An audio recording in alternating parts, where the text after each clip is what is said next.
Bonjour, c'est Guillaume de la Fondation C'est Génial. Je suis médiateur scientifique et numérique pour l'action Yes We Code portée par la Fondation C'est Génial depuis 2017 et le webinaire d'aujourd'hui a pour thème un tour d'horizon des composants parce qu'il n'y a pas que des capteurs, il y a également des actionneurs dans ce kit. Alors ça va justement être l'occasion de faire un tour complet de l'ensemble des éléments du kit. Ce document, ce tour d'horizon des composants du kit, c'est une fiche qui reprend les noms. Les visuels, vous les avez dans le guide Geniali. Vous les avez dans le flyer 3 volets qui est à l'intérieur du kit également. Mais là, c'est les éléments clés à retenir. Donc, vous avez la liste complète et vous avez également en bas des points de vigilance à avoir. Donc, on va pouvoir en parler. Je vais faire le tour d'horizon.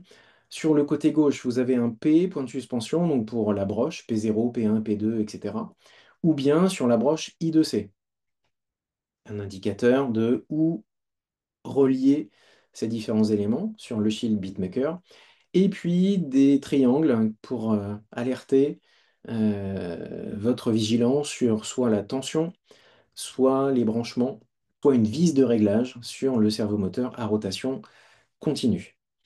Donc, si je reprends le document que je vous ai partagé, la carte en elle-même permet des activités d'initiation et possède des capteurs et des actionneurs. Alors, il y a 7 capteurs. On va commencer par les capteurs qui sont intégrés. Il y a un accéléromètre. Alors, il est au dos de la carte. Il est ici. C'est le petit carré qui est là. L'accéléromètre, alors l'avantage, c'est que la carte possède elle-même son schéma légendé. D'un point de vue pédagogique, c'est très intéressant d'avoir une carte qui n'est pas encapsulée dans une boîte en plastique ou autre, et on peut voir tous les composants, on peut même les toucher. Donc cet accéléromètre, dans les trois axes, X, Y et Z, et donc il est dans les trois dimensions, va être capable de mesurer le mouvement, les secousses, l'inclinaison, le tangage ou le roulis, on pourrait même dire, de la carte microbit. Le même composant intègre également un magnétomètre, donc lui il est sensible au champ magnétique.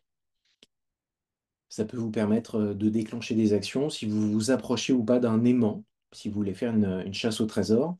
Donc cacher un trésor ou un objet à découvrir avec un aimant qui est proche. Et donc ce même composant, ici le magnétomètre, il est écrit compas sur la légende, va être sensible au champ magnétique.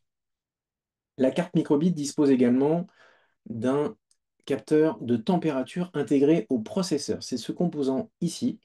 Ce n'est pas la température réelle de la pièce, c'est la température du processeur qui est en train de travailler, en train d'effectuer ses tâches et ses calculs, et donc la température renvoyée va être systématiquement un tout petit peu plus élevée que la température réelle. Le capteur de luminosité, il est intégré sur la face avant de la carte, donc il est caché dans quelques LED, généralement dans la partie haute, mais il n'y a pas d'unité. C'est pas des lux, c'est pas des lumens. Ça va vous donner un chiffre entre 0 et 255 pour dire s'il fait plus ou moins jour ou plus ou moins sombre. Également intégré le microphone. Donc le micro, il y a l'orifice qui est ici sur la face avant avec un témoin de LED rouge en forme de micro qui s'allume quand le micro est actif. Et le composant micro en lui-même, il est au dos. On regarde la carte, c'est cette partie dorée ici. La carte intègre également trois boutons poussoirs.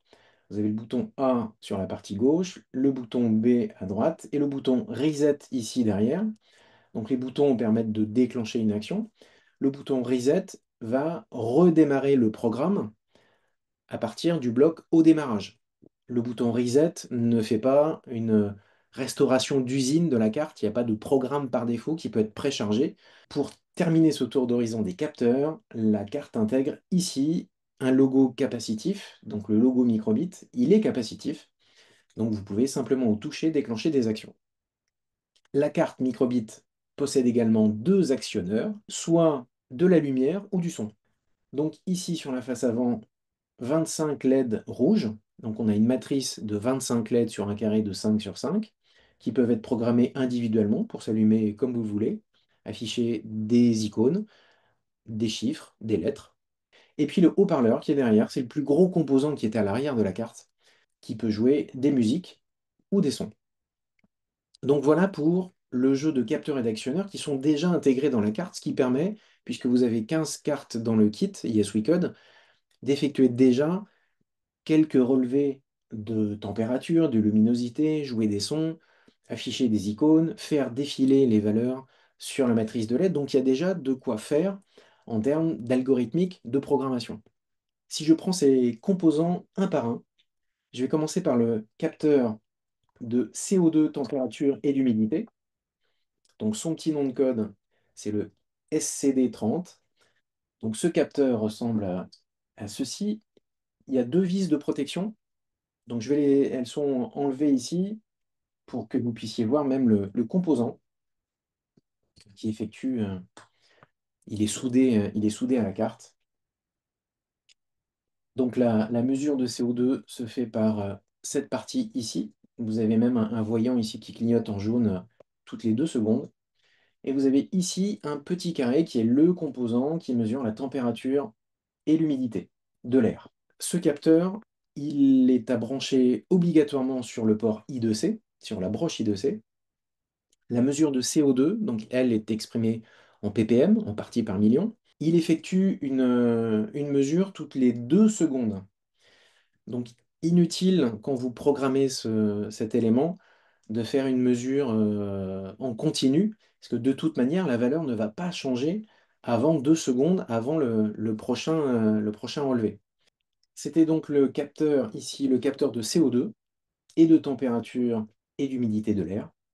Second capteur, la fameuse caméra Husky Lens. Donc cette caméra d'intelligence artificielle, alors le capteur en lui-même, photo est ici.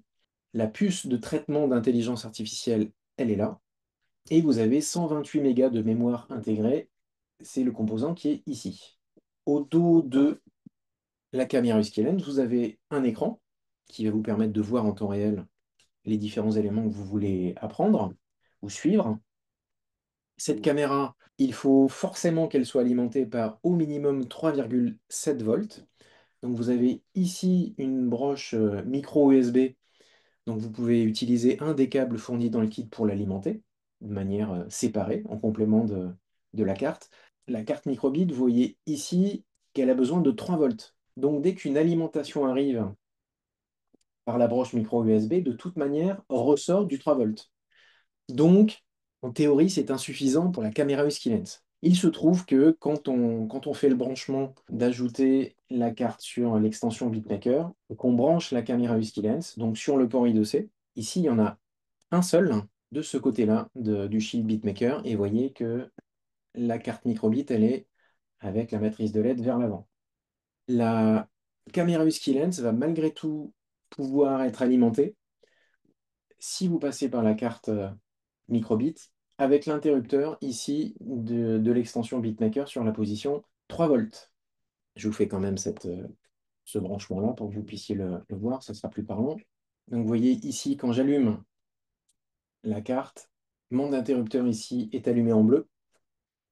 Et si je positionne l'interrupteur sur la position 5 volts, ça ne change rien, c'est toujours le voyant 3 volts qui est allumé puisque je passe par la carte microbit qui, elle, délivre du 3 volts.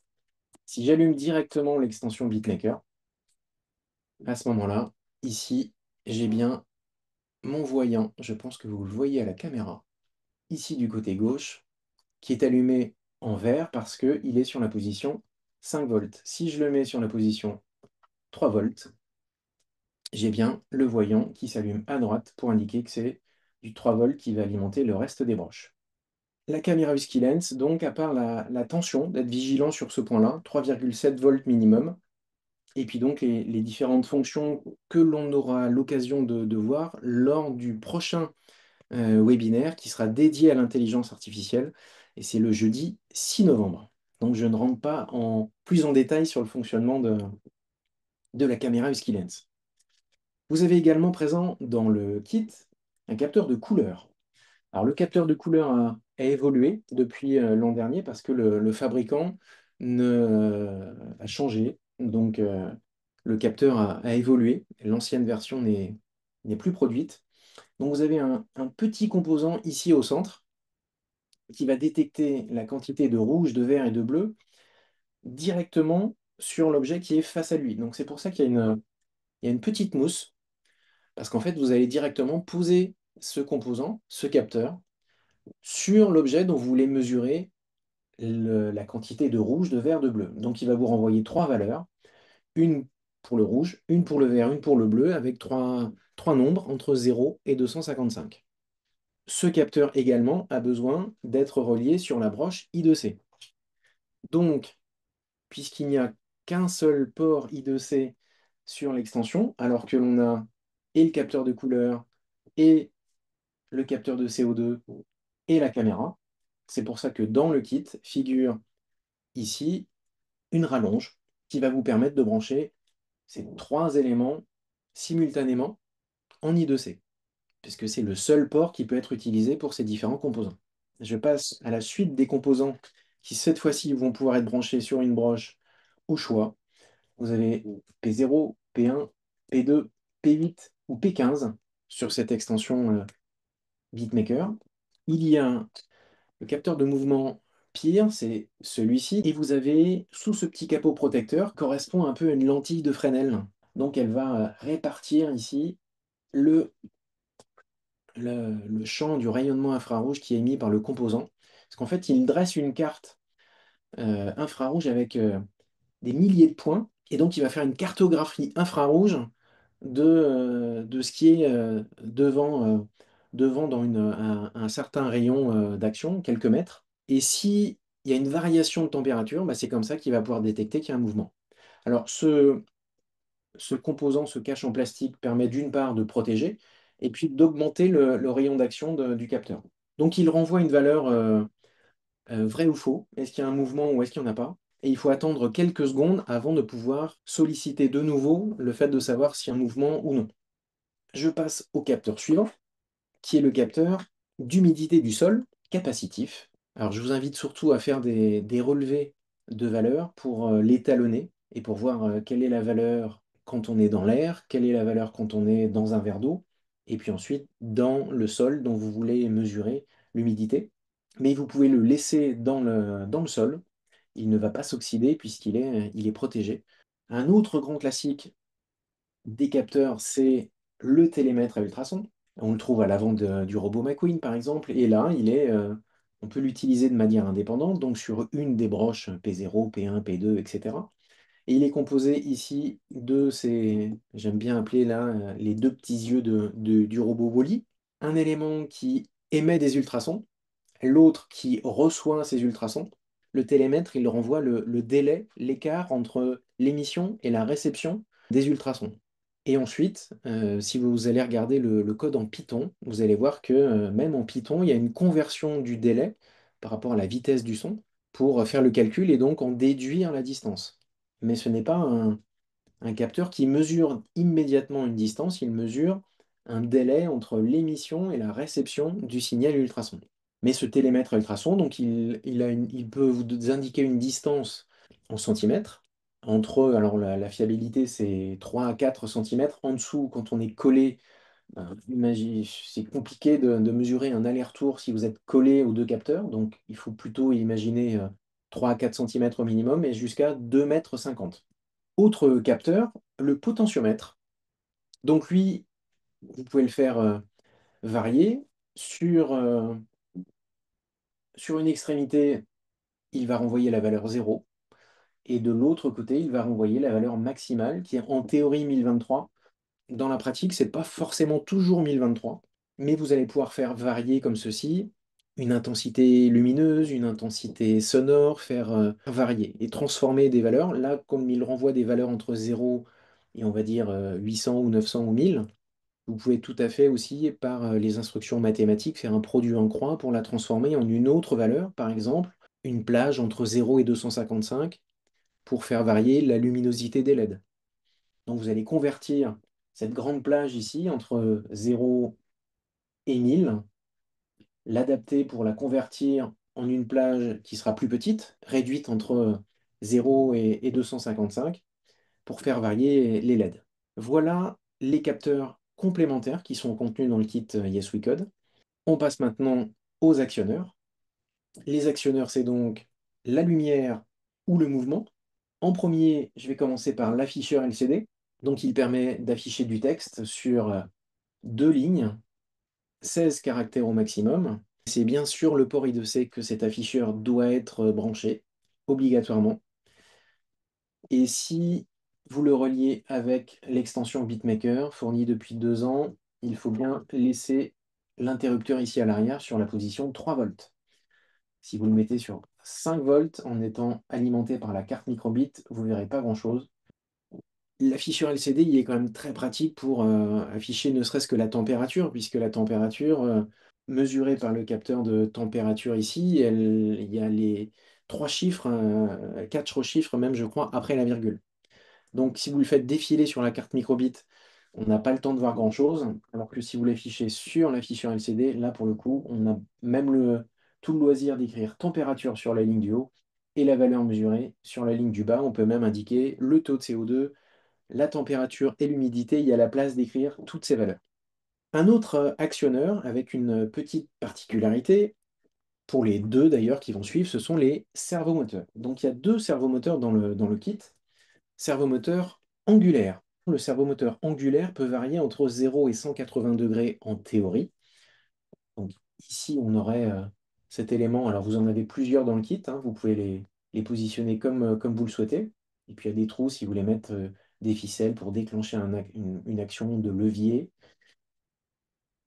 En théorie, donc 0 à 180 degrés. Dans la pratique, c'est plutôt entre 10 et 15 degrés au minimum et jusqu'à 170 degrés au maximum. Le point de vigilance qui est indiqué sur le composant. Ici, sur l'étiquette, il est écrit 4,6 volts au minimum. Donc là, clairement, la carte microbit ne suffira pas. Donc il faudra passer obligatoirement par l'alimentation externe ici du shield BitMaker. Il faudra passer par l'arrière, se mettre en 5 volts pour que le servomoteur puisse être alimenté et fonctionne normalement. Si vous voyez le servomoteur qui bouge ou qui vibre ou qui chauffe ou qui ne fait pas du tout ce que vous avez demandé dans votre programme, c'est que l'alimentation est insuffisante. Même si vous utilisez des boîtiers de piles, que vous mettez un boîtier de piles sur la carte et un boîtier de piles de 3 volts ici, ça ne suffira pas. Donc, pensez bien à rajouter un câble dédié qui vient d'un ordinateur, qui vient d'une batterie externe. Mais ce servomoteur, tout comme le servomoteur à rotation continue, donc là, je passe à l'autre servomoteur, qui a 2 spécificités, lui, pour le coup. Le servomoteur continu, donc c'est bien écrit sur l'étiquette, continuous. Lui, il a une connectique particulière. Il est livré avec une connectique qui n'est pas une connectique Grove.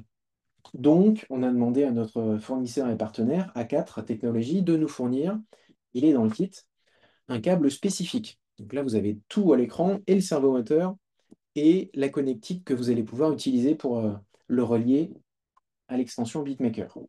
Ça devient un peu technique, mais c'est un point de vigilance à avoir. Vous avez sur ce câble, vous voyez qu'il y a 3 câbles, du rouge et du marron. Ça, c'est pour apporter l'électricité. Donc, si je me mets ici pour avoir la correspondance, le rouge, hein, avec le câble qui est fourni, sera toujours en face du rouge, puisque le rouge est au centre. Donc, le plus 3 volts, lui, il est bien au centre.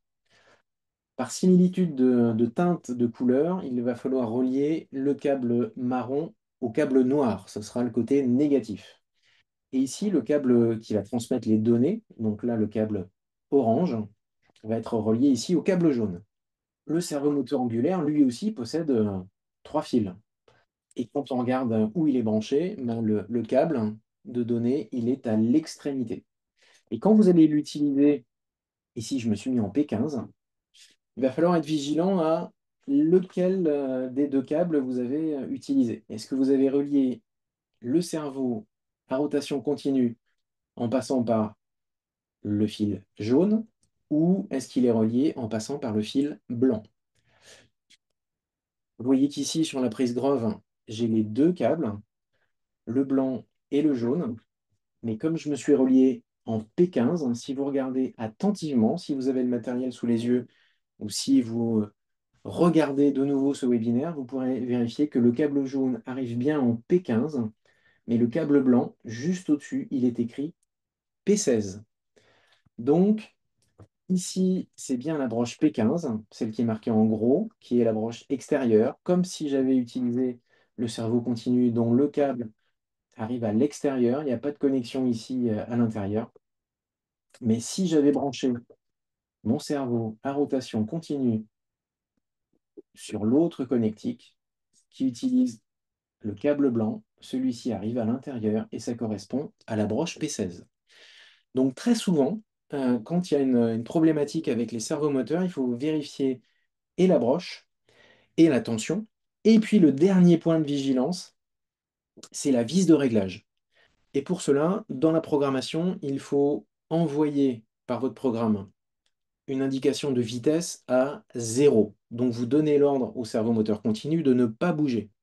Et s'il bouge malgré tout, il va falloir prendre un tout petit tournevis cruciforme et il va falloir aller sous le servomoteur à rotation continue et il se trouve une vis et il va falloir la bouger tout doucement pour que le servomoteur s'arrête.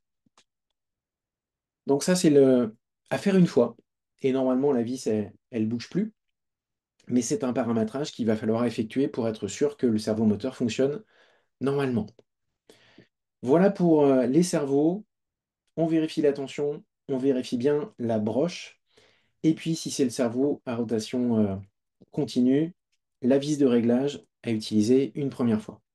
Il nous reste 4 actionneurs, deux qui sont à peu près identiques, des LED RVB, alors c'est la grande famille des LED NeoPixel. Vous avez 4 LED ici qui sont sur la broche, elles sont soudées, elles sont sur la broche P13. Et puis, toujours dans la famille NeoPixel, vous avez le ruban de LED qui en contient 30. Il mesure 1 mètre de long, il est étanche. Et puis, vous avez la barre rigide qui, elle, contient 15 LED. Sur le ruban, il y a un point de vigilance, c'est une fois de plus la tension. Ce ruban étant composé de 30 LED, il est clairement indiqué que la tension d'alimentation, normalement nominale, pour une grande luminosité, c'est 5 volts. Donc là encore, comme les deux servomoteurs, il faut que vous puissiez rajouter par l'arrière du Shield Beatmaker une prise USB branchée sur un ordinateur ou une batterie externe. Il arrive même très souvent que la carte microbit bloque. Donc plus rien ne fonctionne, plus rien ne semble fonctionner. En fait, la carte s'arrête. La nouveauté de cette année, c'est le relais. Alors le relais, lui, il permet d'utiliser beaucoup de choses qui ne font pas partie du kit. Donc le relais, c'est ce composant ici, et vous avez un domino vert sur lequel vous allez pouvoir brancher avec deux fils n'importe quel autre composant. Alors le point de vigilance premier, c'est de faire attention à la tension, parce que c'est vrai que vous pouvez relier n'importe quel appareil. Donc vous pourriez très bien ici relier avec des fils dénudés un appareil électrique du commerce, un ventilateur, un frigo, ce que vous voulez, absolument ce que vous voulez. L'avantage, c'est que par la programmation en utilisant la carte microbit, donc on est limité en 3 volts et une connectique Grove classique, on va pouvoir déclencher ce relais qui est donc électromécanique. On va activer, on va envoyer un signal 0 ou 1. Donc si on envoie le signal 1, alors vous verrez que le bloc, il s'appelle, on envoie le signal haut, donc le chiffre 1, ça active le relais. Vous verrez qu'à ce moment-là, vous entendrez un clic et vous verrez une petite diode rouge s'allumer, qui signifie que le relais est actif. Ça signifie à l'intérieur du relais qu'il y a deux lamelles métalliques qui rentrent en contact et qui vont fermer le circuit électrique que vous aurez ici complété avec le domino et les deux vis. Donc il faut que le circuit qui figure en complément branché sur le domino vert, il faut que ce soit un circuit autonome avec sa propre alimentation. Donc vous pouvez aller jusqu'à 250 volts en tension en courant alternatif et 30 volts en courant continu et jusqu'à 10 ampères. Donc vous pouvez vraiment relier quelque chose de puissant. Le point de vigilance, puisque donc là ici on a les deux vis qui pourraient éventuellement directement être touchées et manipulées. Si c'est une tension supérieure à 12 volts, faites bien attention qu'il n'y ait pas de fil dénudé. Et donc il faut fournir l'alimentation. Dès que vous allez le débrancher, de toute manière, le relais va se couper puisque donc il est électromécanique, c'est une boucle magnétique. Dès que vous le débranchez de la carte microbit, même si vous l'aviez activé à 1, il va, il va repasser à 0. Et donc, la chaîne auxiliaire, j'ai envie de dire, qui était ici reliée, va être à l'arrêt. Je termine avec le châssis de robot. Alors, moi, j'ai une vieille version, c'est bien le McQueen Plus version 2, donc il faut bien utiliser les bons blocs. Vous avez l'indication, alors ici, c'est même la version, oui, c'est bien la version 2. Elle est indiquée à l'intérieur, juste derrière les broches, vous verrez le nom du robot, donc McQueen Plus, et vous verrez soit V1, soit V2. Alors, dans le kit que l'on utilise, nous, c'est la V2. Alors ici, c'est simplement le modèle avec les piles, alors que celui qui est fourni dans le kit, c'est une batterie lithium rechargeable. Le McQueen Plus V2, il dispose de trois capteurs de suivi de ligne, un à gauche, un à droite et un au milieu, et puis deux capteurs qui sont latéraux ici. Il dispose également de quatre LED. Alors, je ne sais pas si on va réussir à toutes les voir. Il y en a deux à l'avant, c'est les petits carrés blancs. Il y en a un ici et un là, et il y en a deux à l'arrière également. Donc des LED NeoPixel qui sont sur l'emplacement P15, mais vous avez un bloc dédié pour les allumer. Et puis vous avez sur ce robot, ici sur le côté, un bouton. Alors là, il est sur le côté, sur les nouveaux, il est sur le dessus, mais c'est toujours du côté gauche. Vous avez un bouton de calibration pour que les capteurs de suivi de ligne puissent bien se mettre à jour avec la luminosité ambiante pour, quand vous le posez sur le sol, bien détecter les lignes noires. Vous avez un interrupteur qui est ici sur le côté, un interrupteur on-off pour le robot. Il a un télémètre à ultrasons intégré. Et puis, comme vous pouvez brancher la caméra Husky Lens directement sur le robot, ça se fait ici à l'arrière. Donc, vous avez une indication qui vous permet de savoir que vous allez pouvoir le relier ici sur les broches. Et vous avez également une indication cerveau, puisque vous pouvez brancher un servomoteur directement sur le robot McQueen. Si je reprends l'exemple, alors ce ne sera pas le cerveau continu qu'il va falloir utiliser, mais ici on a bien une connectique avec trois broches, et ces trois broches vont pouvoir être fixées sur le robot. Alors je vais le faire ici, même si c'est en gros plan, mais au moins vous allez voir à quoi ça correspond. Ici derrière, quand on relie le servomoteur directement sur le robot McQueen, ça permet d'ajouter, typiquement c'est pour plutôt rajouter une pince ici à l'avant et saisir des objets. Donc là, vous avez le Padlet qui reprend le lien vers le guide Geniali et vous avez dans la rubrique composants, au-delà de l'inventaire et de tous les points que j'ai rappelés, donc par exemple sur les servomoteurs, le rappel du câble spécifique, la vis de réglage, et vous avez ici le bloc, donc cerveau continu et ce qui va être à utiliser sur une broche P0, P1, etc. Donc vous avez le détail pour chaque composant. Si je fais une aparté par le site VitaScience, vous avez énormément de capteurs.